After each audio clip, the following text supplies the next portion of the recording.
alaikum and welcome to Perspective. We'll be talking about the current political situation, of course, as far as the PTI-led protest is concerned, as far as the city at this time, which is, largely unfunctionable as far as Islamabad is concerned. We'll be talking about the ramifications of the kind of course, protest, the kind of statements that have come in from the PTI as a political party. What does this mean, and what kind of the next couple of days can we expect as far as the political situation is concerned, as far as the security situation of the country is concerned? And when we talk about political, the right to protest, what does it mean? Does this mean this that we are seeing, or does this mean when you talk about peaceful protest, what does it mean? What does it mean when protesters come on D Chalk, which is the main constitutional avenue area? And what does the state do except to, what choice does the state have but to protect itself? All of that today. On Perspective, I have with me Daniyal Sheikh, who's a political analyst. Thank you for being with us today. We also have with us Barrister Safi Ghauri, who's a political analyst. Thank you for joining us today. As far as the situation at this time is concerned, Daniyal, how do you look at things at this time?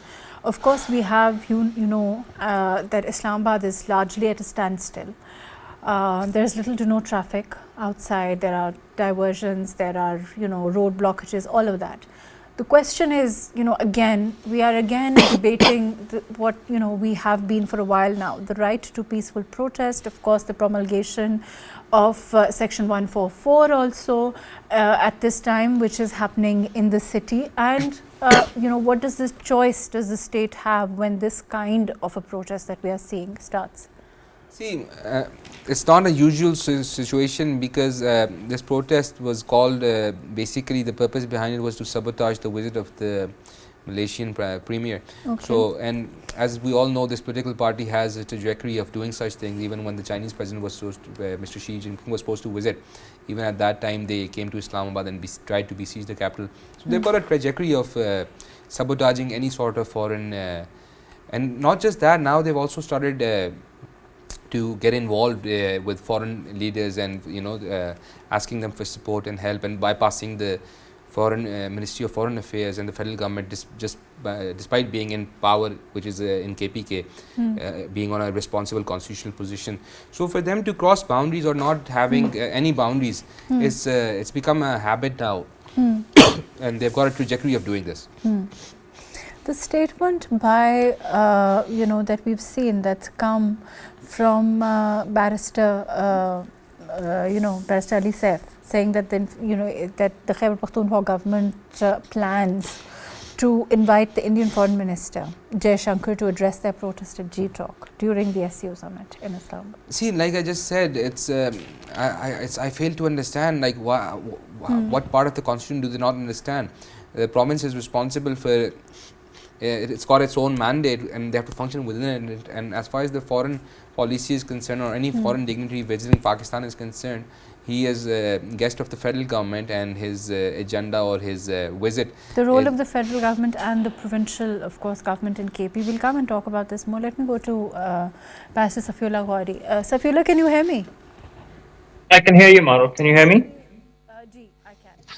Safiullah, this statement by Barrister Saif at this time, of course, it's not just this one statement. We saw what happened first, writing to the IMF. Then we saw what happened with regard to the statement about talking to the Afghan government from the KP government, and then the CM KP, and now this statement of asking the Indian Foreign Minister to address the protest at D Chalk. How do you look at this? First, what kind of a message is it sending to a country like India?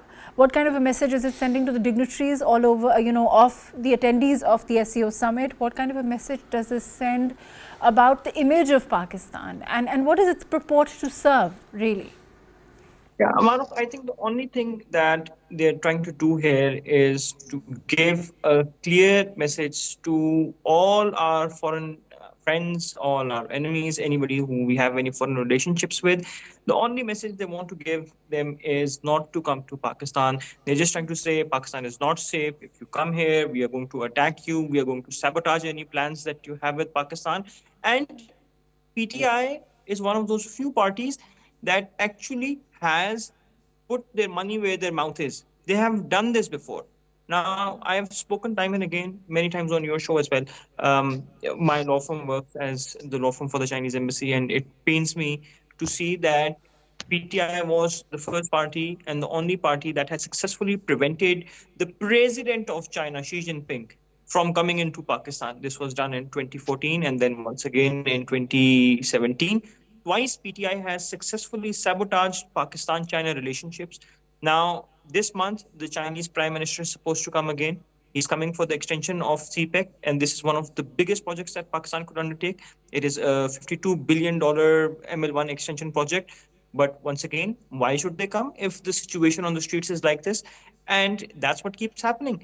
It costs Pakistan billions of dollars every time they do this. This is something that they do not seem to understand. They think that they are out protesting for God knows what, but the reality is that for Pakistan, this is our lifeline. The construction of the CPEC project, and I'll add to that. I'll add to not just the CPEC, the fact that the Saudi investment minister is coming with a massive delegation from all over the GCC for 3 days. And they were supposed to come and stay here in Islamabad. How are they supposed to come? How are they supposed to view this? And once again, I say, let's not talk about what's going to happen in the future. Let us look at what has happened in the past. Xi Jinping, the Chinese president, has been prevented from coming twice. Right, let me go to... Just let me, if you allow, I just want to quickly name some instances. You know, we have King Abdullah of Jordan, who was prevented from coming. We have the UAE Crown Prince who was prevented from coming. John Kerry could not come in 2014. The World Bank and IMF delegations could not visit Pakistan in 2015. The Qatar's Amir could not visit us in 2019. And this was PTI's own government. And they started protesting and he had to cancel his visit. Do you see, this is a history. We have a long-standing history of them preventing any investments into Pakistan, and I think this is just one of those things that we are seeing once again. So I feel that the government really needs to step up the game, and I'm also very perplexed by Islamabad High Court's decision to now offer them a place for peaceful protest. Why now? They were already not given an NOC. Why is the High Court jumping in and asking for them to be given a place at this stage? Too little, too late. That's what I have to say. Right. Let me go to Muhammad Ali Rashid. Ali, but isn't this, I mean, as far as the PTI is concerned and their protester is concerned, it's about the constitutional amendments. That's their take. Ali, can you hear me? Yeah, I can hear you. What's Ji, you're muted, I think. Achha. Can you hear me now? Ji, now I can hear you. Yeah, sorry, what was your question again?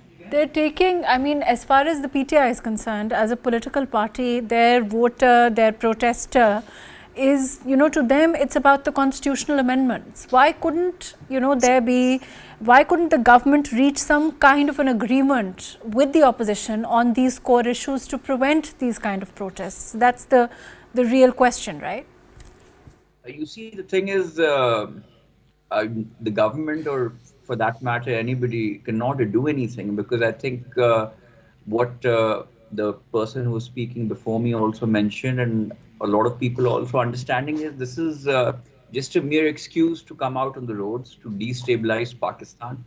And look at the timings, time and again, anything important happening, any delegation is about to come to Pakistan when Pakistan seems to be going towards like a more stable path, something or the other. Look, now the constitutional amendments are something which, according to PTI, that it will not pass because Maulana jo Sahab hai, unse we have already spoken and he will not be supporting it. The numbers won't be enough, and all our people are fine.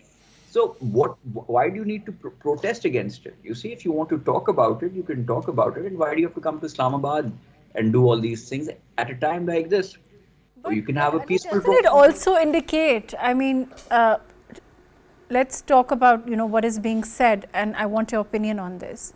But does it also not show, you know, a failure by the government to engage with the opposition yet again?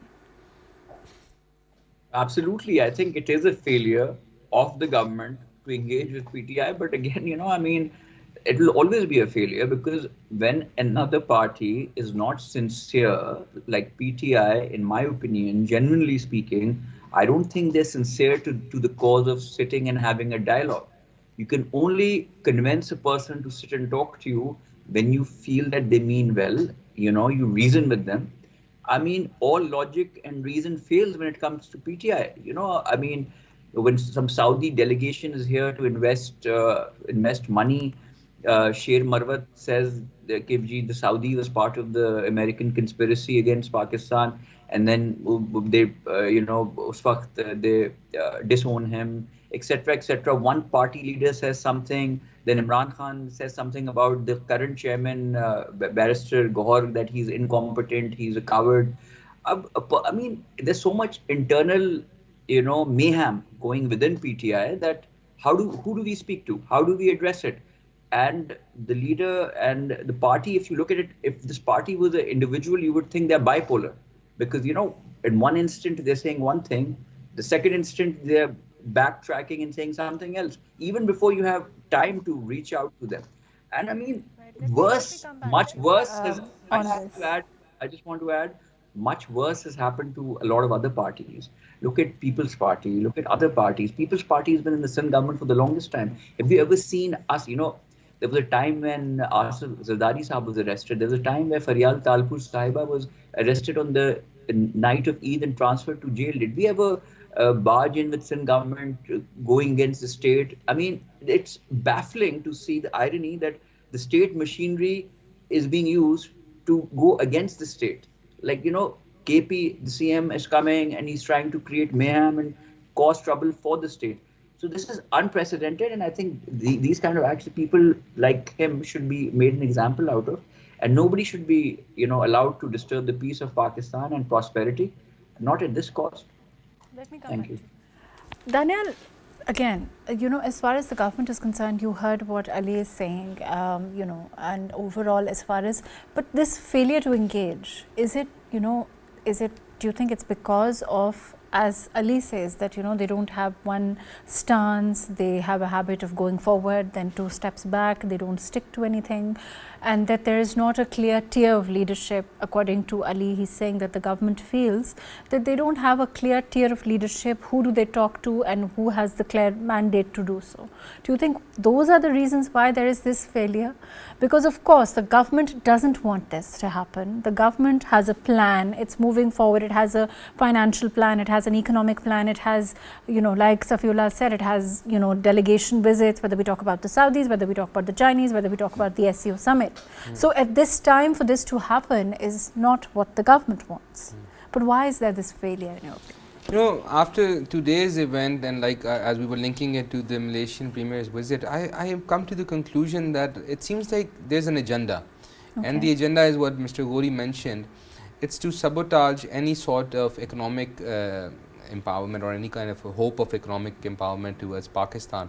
So basically, I feel that they're working on some foreign agenda, foreign funded agenda, and the agenda is to destabilize Pakistan and to create a perception that there's a lot of unrest in the country. So this is why they choose those times when some foreign, because the images going out right now, of course, are harrowing as far as the Constitution Avenue is concerned, as far as the shelling. Overall, what is going out into the world is not what Pakistan stands for. Absolutely, and more than that, the guest visiting, he's not a guest of a political party, or he's not a guest of the state. He's basically a guest of the state and the whole nation's guest.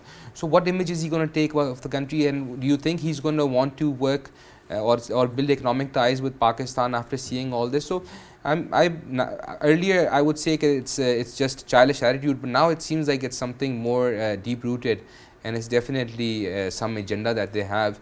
And it's very it's not just them, like the people who protest in Gwadar. Like, why Gwadar? Why not Quetta? Why not Khuzdar? Why not other? Because Gwadar is focused, the national investors are focused in Gwadar. So there are elements who want to show them that Gwadar is unsafe. So this is why they choose to besiege Gwadar often over and over again. So it's the exact same situation. Now this cannot be a coincidence that every time they plan to besiege the capital, it's when some foreign dignitary is visiting.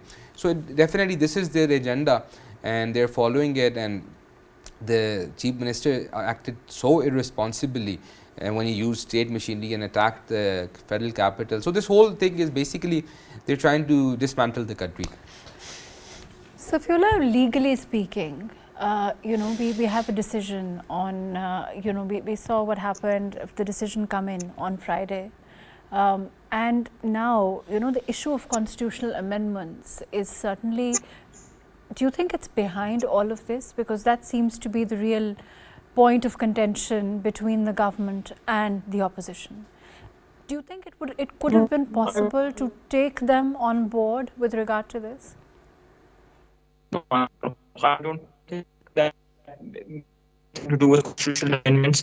If there was an issue of constitutional amendments, then it would be debated in the parliament. Has the PTI proposed any alternative to constitutional amendments? Have they put forward any bill? Have they gone into the assembly and debated it? Have they said that there's something wrong with them? Well, that's what parliament is for. The parliament is for you to go and discuss the law. Now, when you are coming out on the streets taking over Islamabad, you are doing it for some other reason. And I agree with what Daniyal was saying here, that there is another agenda. Just like we see people taking over Gwadar, these are, when you attack the nerve center of the country, you do it to compromise our security, you do it to compromise our international relations. Do not do it to make a point that constitutional amendments are not being heard. And if you just look at the protesters, by the way, this is, I don't mean to demean anyone, but if you look at the protesters, I am fairly certain they do not understand what constitutions are and what amendments are. And this I can be absolutely certain about. I've been seeing videos after videos. I'm very worried. And unfortunately, this just looks like, a massive lot that they have bought in. A lot of people who are probably very disgruntled because of the rising in prices, because of the way the KP government has been treating them, and then blaming the federal government.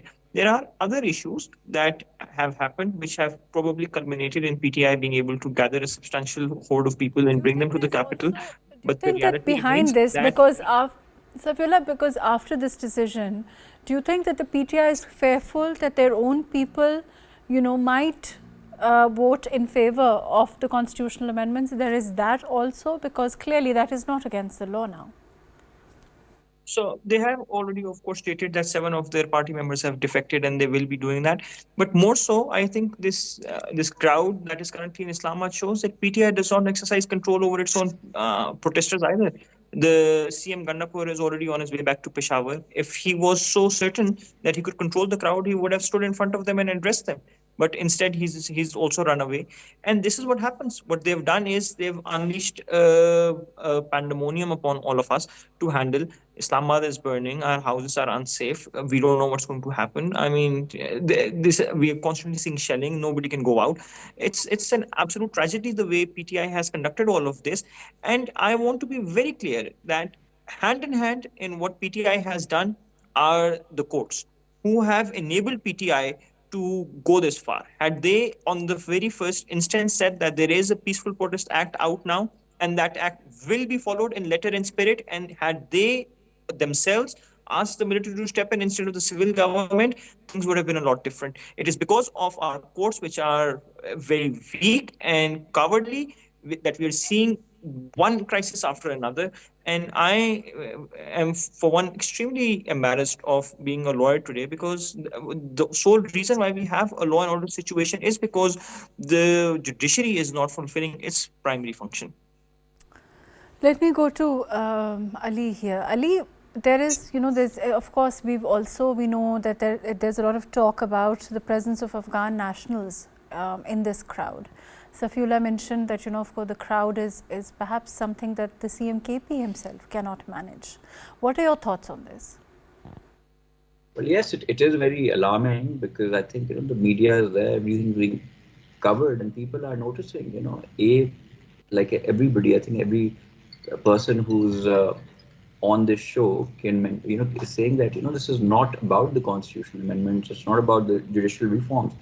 There's more than what meets the eye, and the timing is such the kind of statements which are coming, where their spokesperson of KP government is saying that we want the minister, the Indian foreign minister, to come and address the protest. Why would you want an Indian minister to come and address the protest?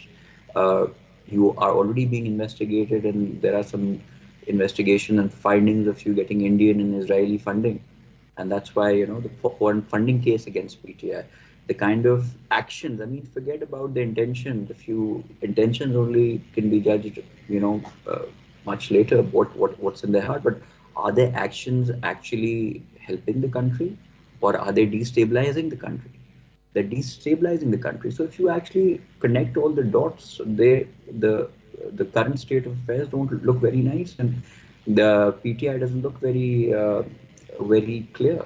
I mean, about what they want. I don't think they want to talk. I don't think it's in their interest. They are in the parliament, right? I mean, at this time, we've been saying this for a while, that unfortunately, they cannot be discounted when we talk about the presence in the parliament, when we talk about, and we've seen the decisions till now of the Supreme Court also as a political party.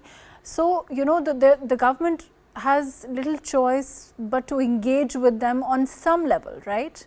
But you're saying that is something that the government, it's not possible to do because of the inorganization within the party itself. Yeah. Look, we haven't given up. We still say our doors are open. We're still reaching out. We're still trying to reason with them, although in main it's not happening because logic fails when it comes to PTI. It's very difficult to speak to them. I mean, look at the Chief Minister of KP. Look at the statements. Look at the way he speaks, his body language, how do you speak to anybody in the party like that? And then you have Barrister Ghauri, he has a totally different outlook on things. I mean, if within the party, we aren't sure. Barrister Ghauri comes and apologizes for some actions. Gandapur says, no, it's fine. Then Imran Khan comes and endorses it. So we really don't know what's going on, because should we see the chairman, who is Ghauri? Should we see the KP minister, who does have all the machinery and seems more powerful and has the backing of of Imran Khan? So it's just like a very sorry state of affairs, and because of that, it's impacting Pakistan. I mean, come talk to us. Let's reason. People. What is the main purpose? Why do people come on the roads? People come on listening to them. We are willing to listen to them. We are willing to engage with them. We are willing to talk to them on the table. They're not coming. When you're just wanting to create ruckus, if you're just wanting to create destabilize situations, and you just want to, if you're towing a foreign agenda, I don't know. I can't say. But does it seem like it? Yes, it does. Every time something good is happening in Pakistan, you want to come and sabotage it. Every time something's going on, you want to come and if this was a peaceful protest, look what the protesters are doing. The kind of violent, the carrying arms and ammunition, and it is not something which we have to even find out. The KP minister themselves are saying that you've seen him last time, breaking windshields with his AK-47 and saying if you shoot one bullet, we'll shoot 6 from our side. I mean, where are we headed? And what are we trying to achieve out of all this? That's the question. Let me come back to you. Daniyal, where are we headed in your opinion? Because even now, if you look at this protest, for example, whether we get through this, and we hope, of course, that we will, we have every confidence in the government. But the question is, again, if you look at the larger, picture, like I said, PTI is a part of the parliament as an opposition. So, the question is that engaging with them is something that should be on the agenda at some level, at some point, or not. The question is that for the government, on some level, so that they can agree and exist within the purview of whatever that the power that they have, whatever seats that they have, whatever role that they should have within the parliament. And like Safiullah mentioned, they should be arguing or debating the issues within the parliament. Well, you see, right now they're not in power. When they were in power, and when the Prime Minister was from their party, even at that time, if you remember, in fact, the first speech that Bilawal gave in the parliament was that it was an advice to the Prime Minister that now you should come off the container because now you are Prime Minister of the whole country, not just a political party. But in his 4 years, we felt that he wasn't able to come off with the container. His approach towards things was exactly the same. So I don't think that if it didn't happen then, expecting them to change now, I think that's quite wishful. It's not going to happen. This is my personal opinion. But more than that, I believe that now that it's so much clear. So the state has to go against any person, any political party who is an enemy to the state itself or to the existence of the country. So now I believe that a tougher crackdown is the only solution. If you think that they're going to change their approach, or they're going to become more civilized towards, they're basically like a cranky child, who's not disciplined, and that's the problem. So they have to be dealt with according to the law, and after then they will realize that it's not a banana republic where you can just one fine morning come and besiege the capital whenever you want. But we saw what happened. I mean, I don't know if you've heard the statement that came from Faisal Wada earlier on. He said that, what the party itself, in his opinion, is angling for bloodshed. Because, do you think that is because that would make them perhaps, their voters sympathetic and make martyrs out of them? Do you think if that is the agenda, if it is that, then it is certainly a very dangerous one? Definitely, and especially the way they are patronizing the youth without realizing and without a clear agenda or a clear framework. Like our friend Safi was telling us, if it was just the constitutional amendments, for that you need to approach the political parties. You cannot stop something the functioning of parliament on the roads. So they should have approached Maulana Fazlur Rahman or the other political parties and tried to. But I think they are, of course. So how would this stop a member of parliament from functioning just by assembling? Like, see, it's the exact same mentality. If you remember back in the day when they did that dharna against Nawaz Sharif's government. So even at that time, they weren't understanding, like, no matter how many people you bring and no matter for how long you besiege the parliament house, or that doesn't make you the prime minister. Ultimately, you have to contest the election, and then there's a process. You have to become the chief executive, you need to command the confidence of the majority of the members of the parliament. So no matter how many people you bring on the streets, as far as getting into power, I believe it's counterproductive. So for them to not understand this, I don't think it's humanly possible to be so naive. I think it's got more to do with the fact that they are working on some foreign agenda, which is very, very much clear now. Like I said earlier, this cannot be a coincidence that whenever... But we talk about foreign agenda, there's also, we've seen Khwaja Asif Sahab talk about the fact that there are armed groups from Afghanistan, alleged who are, not supporters of PTI, but, part of the protest at this time. The PTI has them within those that are protesting, and that is certainly alarming. So when you talk about the foreign agenda, is it, of course, indicative of that, and that, of course, according to Khwaja Asif, that they are preparing attacks on Islamabad? Absolutely, and especially because, after the takeover in Afghanistan, we are not very much sure how much of a safe haven it is for some elements that are functioning against Pakistan. So definitely this is a very, very alarming situation for so many Afghan nationals to be taking part, because they're not part of the national political process. So what agenda do they have? They don't even have voting rights. So why are they on the streets, and for what? So all this it adds up, and now it's become so evident that even for a layman to understand that there is definitely something behind it, or there's something fishy going on. So it's not difficult to understand. Safiullah, we have this, Interior Minister also has confirmed that they've arrested hundreds of Afghan nationals from the protesters who are protesting in the PTI. Among that crowd, how do you look at this? And what do you think is when we talk about foreign agenda, of course, the statement of having Jai Shankar come and address them on D-Talk, what does this signify in your opinion? Thank you, Mahrukh. And I'll echo what Daniyal just said right now, that it doesn't make sense, right? Why would Afghan nationals be so interested in PTI protests? In fact, it's all over Instagram.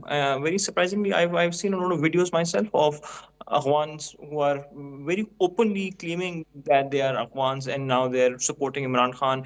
Many of them seem to be wearing Imran Khan's masks in their videos, and they're putting up pictures of them throwing out containers. Why are they doing this? What is this for? What is the purpose of all of this?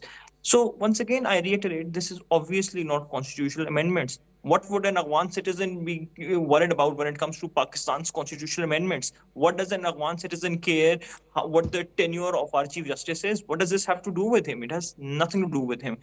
What this is a protest against is the fact that Pakistan Stock Exchange has just hit its highest record. This is a protest against the fact that we have gotten an IMF fund of around $1 billion, and several other $1 billion are now to come in. This is a protest against the fact that now inflation is down to single digits. This is a protest against the slashing of the fuel rates that have come down. Because if you look at all of these things, what's going to happen is people will start thinking that the economy is doing well. People will start feeling the benefits of good economic progress. They will start feeling happier. They will start going to work. And if they start feeling happier and start going to work, what happens to PTI's politics? Who will vote for PTI again? So they need for this to happen. And the questions that were raised were perfectly correct. The fact that PTI now needs to create a new narrative, they need new martyrs. They did not have anything to protest against right now, right? Previously, it was inflation. Okay, now inflation has come down. What do they have to say now? Whatever they have to say, the government has already dealt with. So now they have to just make up stories like, a debate in the parliament over constitutional amendments, which is still a debate that is ongoing. These are constitutional amendments that have not been passed. Now they want to make that the biggest issue. At that rate, nobody will be able to discuss anything. What are we heading towards? Are we truly saying that if any conversation was to take place in the parliament, a political party would have the right to then invade Islamabad and wreak havoc to it? This reminds me of that time when the Supreme Court forbade a debate in the parliament over the Practice and Procedure Act, barring it before the law was even passed. So once again, I see an extreme injustice.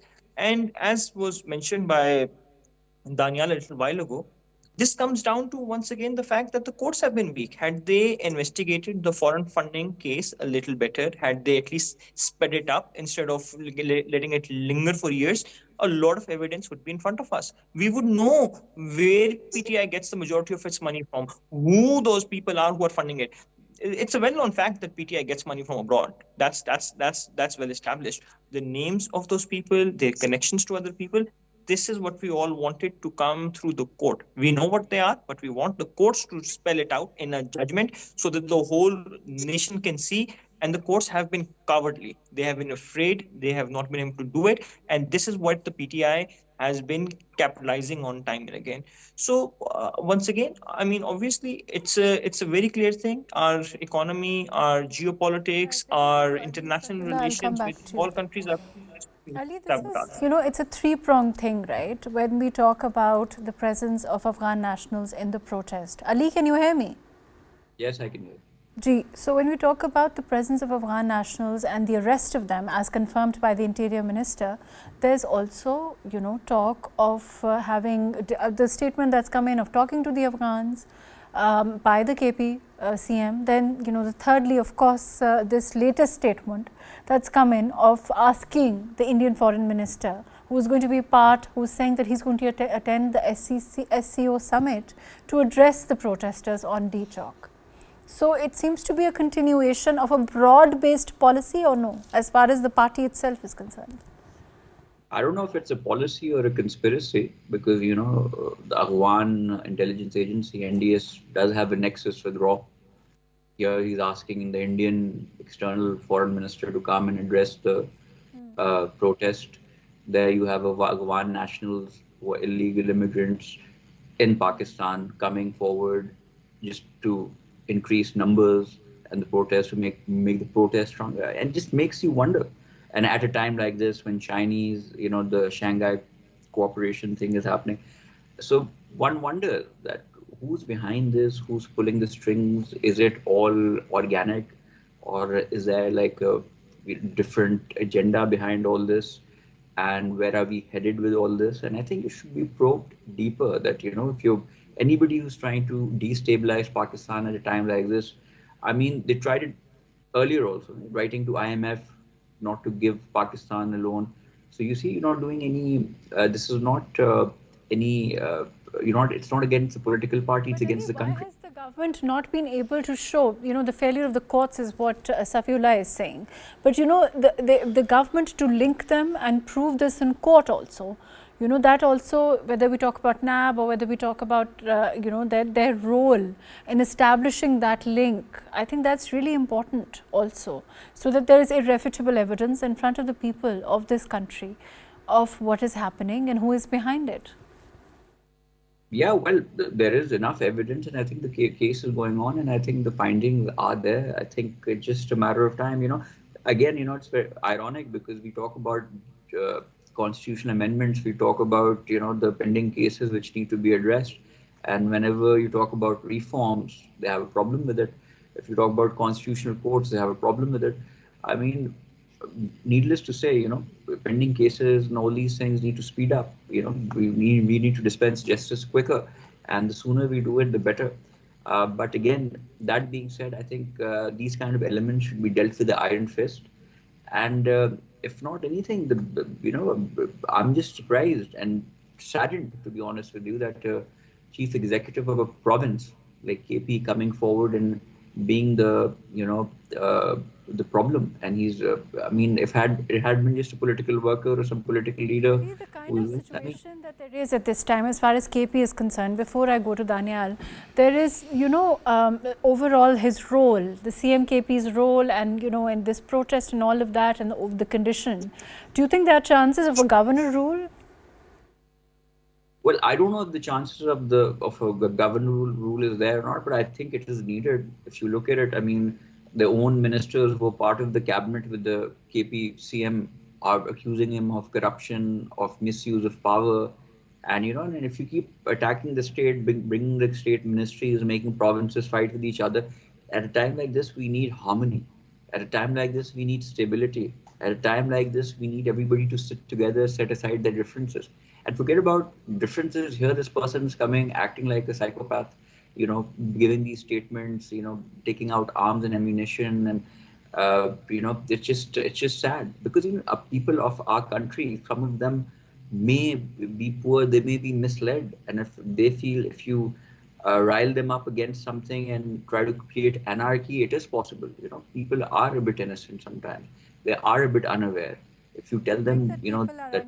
Ali, do you think the people are unaware and misled, or do you think that they have a very clear idea of what's happening? Well, I feel, especially the people of KP, which he's bringing, the entire Pakistan is not coming out. I feel that majority of the people do understand now that what this party stands for, and all they want is anarchy. People have decided they want to be part of stability and progress, and they want, better livelihoods, as they don't want to choose the constant, bad mouthing, the constant negativity, the toxic behavior coming out on the roads all the time. I think people have made a choice, but at the same time, there will be a handful of people, which will be enough to make a strong protest, to come out and create havoc. So now, if you ask to answer your question, I think most of the people have understood, but still there are some elements which are misled and misguided by, the KPCM and other leaders, and who can bring them out. And if not Pakistanis, they'll get Afghan Nationals and Afghanis to come and do it. So there you go. Daniyal, we're out of time, but my last question to you: the use of KP resources, military, the police, their personnel in this manner in which we've seen by the CMKP. How, what is your reaction to this, to come into the Federation and be a part of this protest, be a part of this, violence? What is happening? What is this? What message is this sending? And what does this say about a province, a government in a province against the Federation? It's definitely an attack on the Federation, and it's something more than just being irresponsible. I feel now we can categorize this as a criminal intent. So the artistry and the menswear, the thought behind it, it's definitely a criminal thought. It's nothing less than that. It's not negligence. It's not being irresponsible. It's definitely criminality. It shows them. It basically shows the mentality. There is no respect for the state. There is no respect for rule of law, and such a person, even being sane to run a province as chief executive, I think that's questionable. And I think the federal government should definitely look into governor's rule, because I don't think a person so irresponsible is worthy of running the province. And I also think that he should be put through a psychological test, because this is not humanly behavior. This is definitely. I believe his arrest warrants have also been issued by one of the courts. Yes, I was just listening to the news. It was in one of the earlier cases. It was when he was running around in the capital with those honey bottles, which he called honey bottles. So I think it's that case. Right. Unfortunately, that's all the time that we have. Thank you so much for being with us. Daniyal Sheikh, thank you for joining us. Barrister Safi, Ghauri, thank you for being with us today. Muhammad Ali Rashid, thank you for joining us. Of course, Pakistan, as a federation, the government is mandated to ensure the peace and security of this country. And that is their primary responsibility, and that is what they will do. Peaceful protest is a right that is inalienable, and no one can deny that. But the question is, where does the peaceful protest end and violence begin? And in every country, isn't there a relegated place where that peaceful protest has to happen? Do they not happen within that area, or do they happen in front of constitutional avenues to create issues, to create strife, to create violence, which we've seen? Important questions like the presence of Afghan nationals within those protesters is particularly alarming, as is statements like asking the foreign minister of a country like India to address the protesters. Where is the responsibility that the opposition and of course the CM of a province must exercise, and that duty that must come in before any other duty or allegiance to his own party does? These are important questions that one must think about before taking any sides. Thank you so much for joining us today on Perspective.